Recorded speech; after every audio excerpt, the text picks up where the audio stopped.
Assalamualaikum warahmatullahi wabarakatuh. Kembali lagi bersama podcast Umla TV Ramadan bersama saya Ustadz Teguh Hadiwibowo Eshum MPD yang akan membahas tentang iktikaf dan pelaksanaannya. Innalhamdalillah nahmaduhu wa nasta'inuhu wa nastaghfiruh wa na'udzu billahi min syururi anfusina wa min sayyiati a'malina. May yahdihillahu fala mudhillalah wa may yudlilhu fala hadiyalah. Allahumma salli wa sallim wa barik ala nabiyyina wa maulana Muhammadin wa ala alihi wa ashabihi alladzina nalu sa'adatal haqiqiyata fid dunya wal ukhba amma ba'du. Alhamdulillah, segala puji bagi Allah Tuhan semesta alam yang telah menganugerahkan kepada kita kenikmatan-kenikmatan, yakni nikmat iman, nikmat Islam, nikmat sehat, nikmat sempat, yang sekiranya kalau kita diminta untuk menghitungnya, tidak mungkin kita mampu menghitung-hitungnya. Salawat salam mudah-mudahan tetap tercurah kepada junjungan agung Nabiullah Muhammad sallallahu alaihi wasallam. Barokah diutusnya Rasulullah Muhammad sallallahu alaihi wasallam, kita mengenal mana yang hak, mana yang batil. Sobat Umla TV yang berbahagia, kita mengetahui di era saat ini bahwasanya terkadang kita tidak seimbang antara kehidupan dunia dan kehidupan akhirat. Padahal Allah Azza wa Jalla sudah memperingatkan kepada kita, a'udzubillahi minasyaitonirrajim. Wabtaghi fima atakallahu daral akhirah wa la tansa nasibaka minad dunya. Yang mana? Dan carilah apa-apa yang ada di negeri akhirat. Wa la tansa, dan jangan engkau lupakan nasibaka, nasibmu, bagianmu di dalam kehidupan dunia. Jadi di dalam Islam tidak ada konsep ruhbaniyah, yakni orang yang fokus hanya bertapa di dalam gua, orang yang hanya fokus beribadah di dalam masjid, orang yang hanya fokus untuk mengejar akhirat semata. Tetapi diingatkan oleh Allah agar kita jangan sampai melupakan bagian kita di dunia ini. Jamaah Sobat Umla TV rahimakumullah. Kita mengenal di dalam Islam yakni ada yang namanya iktikaf. Kalau kita di dalam sholat ada yang namanya tumakninah. Maka dalam konsep Islam ya, kita mengenal di 12 bulan di dalam 1 tahun ada 1 bulan yang istimewa, yang menjadi jeda bagi pencarian kita dalam kehidupan dunia, yakni kita fokus di dalam mencari kehidupan akhirat, yakni di bulan Ramadan. Keistimewaan bulan Ramadan ini sebagaimana yang akan kita bahas nanti, di 10 hari terakhir ada yang namanya Lailatul Qadar. Di 10 hari di bulan Ramadan ini juga Rasulullah Shallallahu alaihi wasallam mengencangkan ikat pinggangnya. Untuk apa? Yakni untuk fokus di dalam beribadah. Ma'asyiral muslimin, Sobat Umla TV rahimakumullah. Terkhusus apa yang akan kita bahas adalah tentang iktikaf.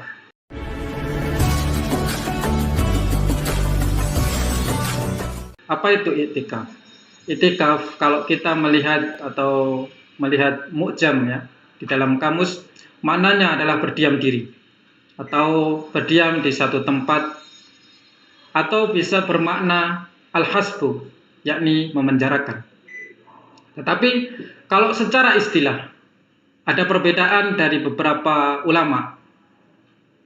Di antaranya yakni dari pendapat Al-Hanafiyah. Pendapat Hanafiyah ini memandang bahwasanya iktikaf itu bermakna berdiam diri di dalam masjid yang digunakan untuk sholat jamaah. Sedangkan kalau ulama-ulama Syafi'i atau Syafi'iyah berpendapat bahwasanya yang dinamakan iktikaf adalah berdiam diri di dalam masjid untuk melakukan amalan-amalan yang ditujukan atau diniatkan untuk Allah Azza wa Jalla. Nah, ini ada perbedaan pendapat di antara beberapa ulama itu. Atau bisa kita simpulkan dari definisi tersebut bahwa makna i'tikaf adalah aktivitas yang dilaksanakan di dalam masjid dalam satu tempo tertentu dengan amalan-amalan atau ibadah-ibadah untuk mengharapkan ridha Allah Azza wa Jalla.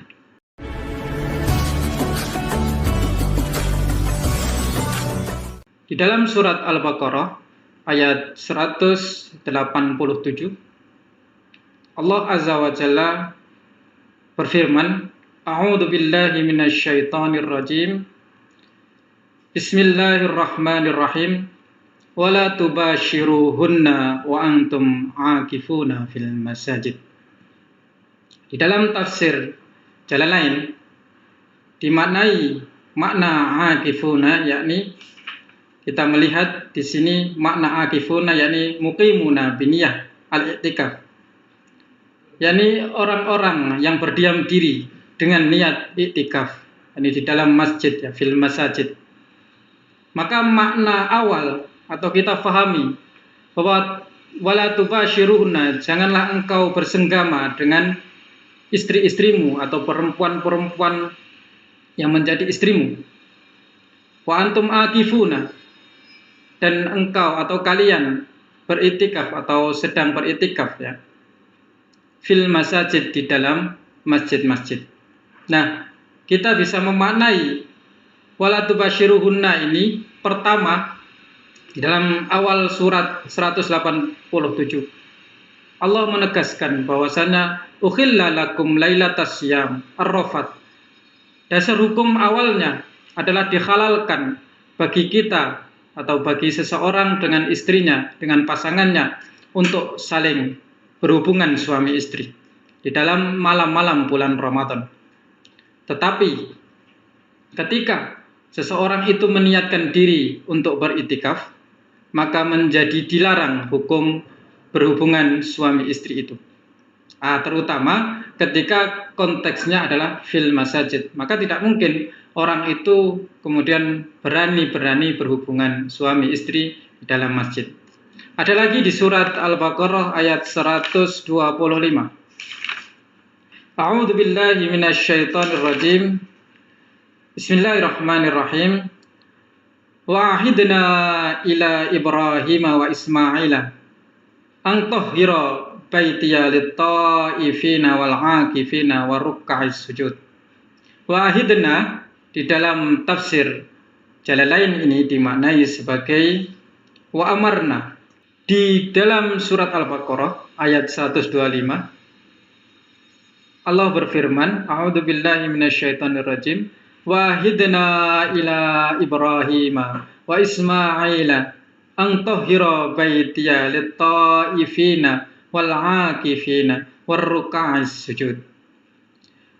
Allah Azza wa Jalla memerintahkan kepada Nabi Ibrahim dan Nabi Ismail agar keduanya membersihkan, yakni membersihkan tempat untuk bersujud atau bagi lit-ta'if, orang-orang yang lit-ta'ifina wal akifina, yakni orang-orang yang bermukim di dalam masjid. Waruk'is sujud, dan orang-orang ini jamak dari raqi' was sajid, orang-orang yang rukuk dan orang-orang yang sujud. Al-musallin, yakni orang-orang yang salat jamaah. Nah, kita bisa memaknai dari ayat ini dasar disyariatkannya i'tikaf. Nah, di dalam hadis Rasulullah sallallahu alaihi wasallam yang diriwayatkan oleh Siti Aisyah, istri beliau radhiyallahu anha, bahwa qalat Aisyah an Aisyah radhiyallahu anha qalat kana Nabi sallallahu alaihi wasallam idza dakhala al-asru Rasulullah sallallahu alaihi wasallam shadda mi'zarahu wa ahya lailahu wa ayqadha ahlahu. Rasulullah sallallahu alaihi wasallam ketika memasuki 10 hari terakhir di bulan Ramadan, beliau mengencangkan sabuknya, yakni mengencangkan mizarahu, yakni pakaian di bawah atau pakaian bawahnya. Izar itu bermakna sarung, bisa juga bermakna pakaian bawah. Nah, wa ahya lailahu, dan Rasulullah sallallahu alaihi wasallam menghidupkan malam di 10 hari terakhir di bulan Ramadan. Dan Rasulullah sallallahu alaihi wasallam juga ayqadha, yakni membangunkan ahlahu, membangunkan keluarganya. Pertama, ketika kita membahas makna atau hadis tentang i'tikaf ini, kita bisa memaknai bahwa syadda mi'zarahu ini bermakna bahwasanya Rasulullah sallallahu alaihi wasallam bertekad dengan sungguh-sungguh, yakni mengencangkan ya sabuknya, maksudnya mengencangkan mi'zar itu sarungnya, bermakna bahwa beliau sallallahu alaihi wasallam ini bersungguh-sungguh dalam ibadah i'tikaf ini. Kemudian Rasulullah sallallahu alaihi wasallam ahya lailahu, bahwa hidupnya atau di malam-malam terakhir ini dihidupkan oleh Rasulullah dengan ibadah-ibadah yang kita kenal, yakni misalnya salat, misalnya membaca Al-Qur'an, berzikir dan sebagainya. Lantas wa ayqadha ahlahu, dan Rasulullah sallallahu alaihi wasallam membangunkan keluarganya, bahwa ibadah itu bukan hanya untuk diri kita pribadi. Kita mengajak orang lain, terutama keluarga. A'udzubillahi minasyaitonirrajim. Qu anfusakum wa ahlikum nara. Yani jagalah dirimu dan keluargamu dari siksa api neraka. Bahwa kita bukan, tanggung jawab kita bukan hanya diri kita sendiri, tetapi juga keluarga yang kita pimpin, istri dan anak-anak kita. Sebelum kita bertanggung jawab kepada orang lain, maka kita mengajak membangunkan keluarga kita terlebih dahulu. Waktu pelaksanaan. Ada perbedaan pendapat terkait waktu pelaksanaan i'tikaf ini. Yang pertama, Al-Hanafiyah atau ulama-ulama Hanafi berpendapat bahwasanya waktu i'tikaf itu sya'ah wahidah, boleh yakni 1 jam saja atau sesaat ya. Sesaat, 1 jam boleh, 2 jam boleh, 3 jam boleh. Pokoknya tidak ditentukan waktu harus sepanjang malam atau sepanjang hari. Tapi dalam pandangan Malikiyah atau ulama-ulama Malikiyah itu berpendapat bahwasanya hukum daripada i'tikaf ini harusnya orang yang mau beriktikaf harus 1 hari 1 malam. Jadi dibatasi 24 jam. Jadi tidak sah bagi madhab Maliki kalau orang itu beriktikaf kurang dari 1 hari 1 malam. Nah, bisa kita simpulkan kalau kita mau mengambil di titik tengahnya bahwa boleh ketika kita mau beriktikaf hanya 1 jam, 2 jam, 3 jam saja. Boleh juga kita beriktikaf 1 kali 24 jam atau 1 hari 1 malam. Maka ketika kita mengambil ya hukum di tengah-tengah ini, maka diperkenankan karena sama-sama kuat secara istinbat hukumnya.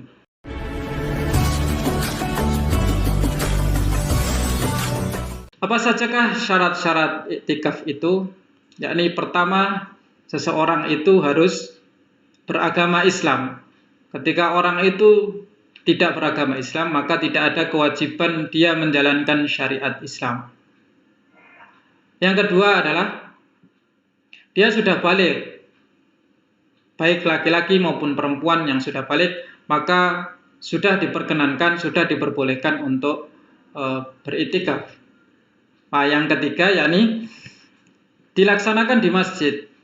Nah, ketentuan masjid ini harus kita perjelas bahwasanya masjid yang boleh dijadikan tempat i'tikaf itu adalah masjid yang pertama ya, yang masjid jami', masjid yang biasa digunakan untuk sholat Jumu'ah.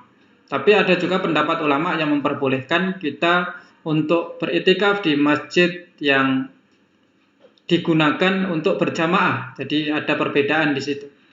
Tapi yang mana yang kita pilih? Boleh kita memilih keduanya. Nah, tetapi menurut faham Muhammadiyah yang lebih afdal adalah sholat atau i'tikaf ya.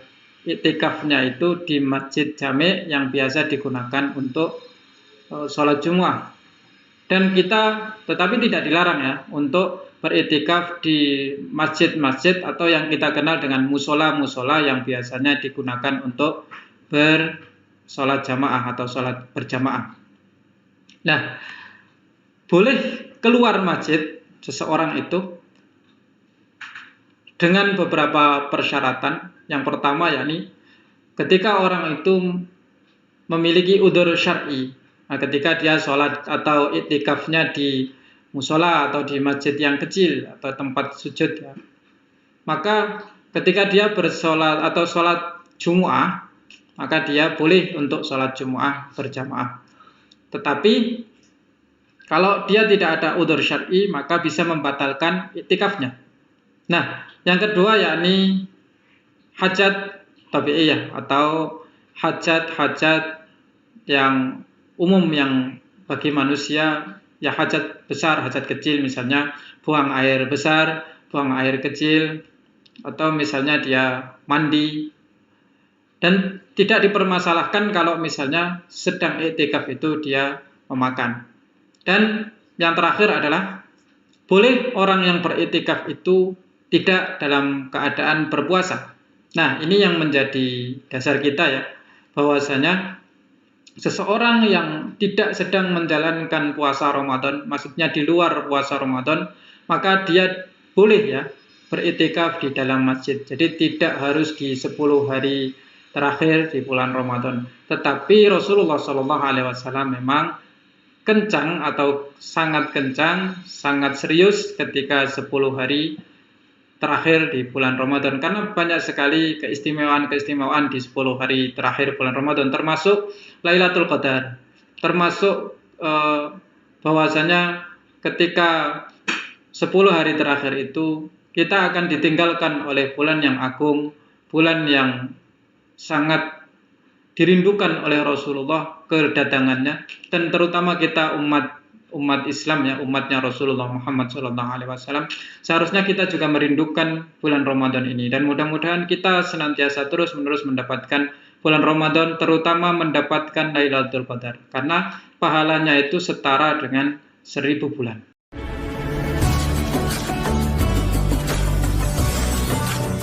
Amalan-amalan apa saja yang boleh dilakukan ketika kita sedang beriktikaf?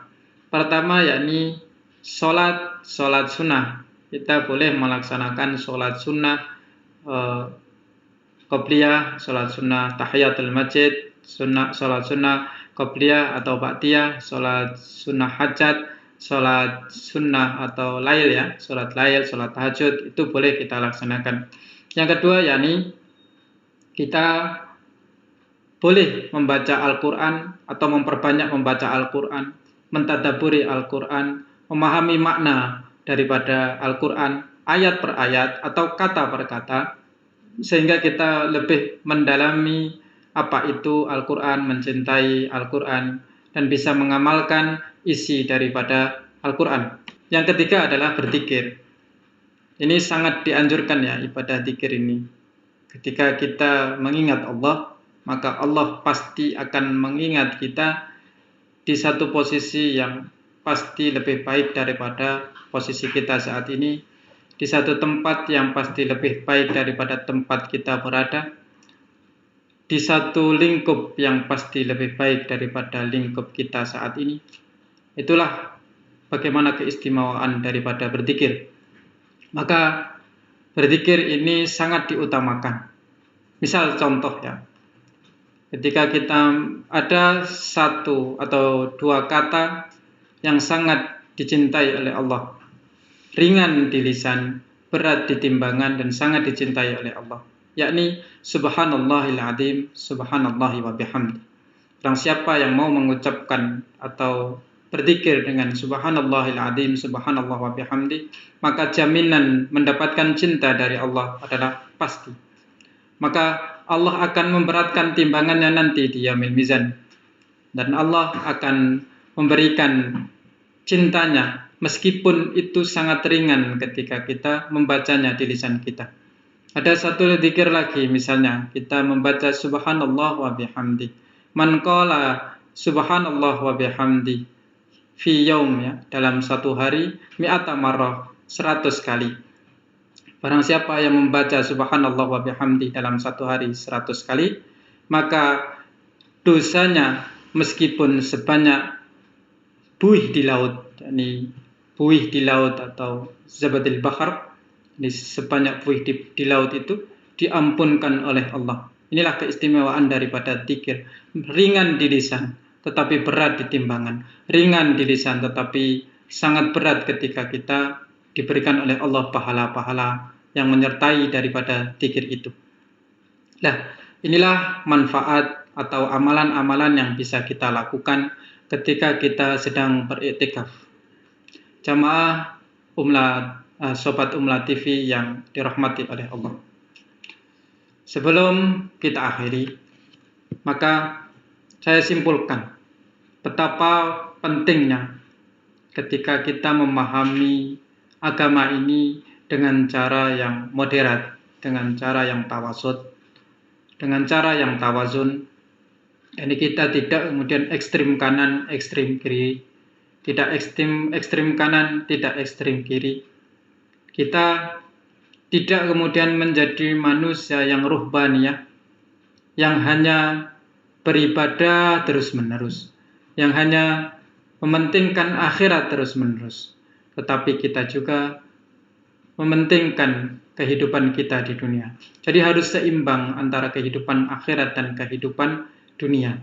Meskipun keseimbangan itu harus kita sesuaikan dengan proporsinya masing-masing. Jadi ketika kita beribadah di dalam atau beritikaf di masjid, maka jangan pernah kita mengingat, bahkan kita dilarang untuk mengingat istri kita di rumah.